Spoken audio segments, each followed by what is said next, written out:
అది ఒక రోజు. ఇక్కడ ఏం జరుగుతుంది? పిల్లి, నువ్వు ఈ పందెంలో పాల్గొంటావా? పాల్గొనాలని ఉంది కానీ నువ్వు సందేహం పడకు, నీ దగ్గర చాలా తెలివి ఉంది. సరే మళ్ళీ పాల్గొంటాను ఇలా అన్నావు, బాగుంది.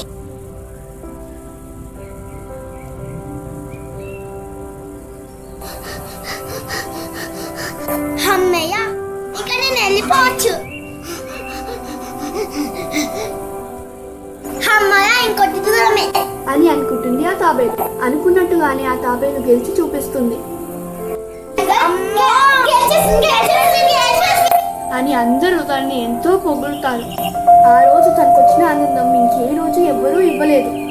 ప్రతిసారి ఎంత వేగంగా ఉన్నది ముఖ్యం కాదు, ఎంత తెలివిగా ఆలోచించామన్నది ముఖ్యం. ధన్యవాదములు. మరిన్ని కథల కోసం సబ్స్క్రైబ్.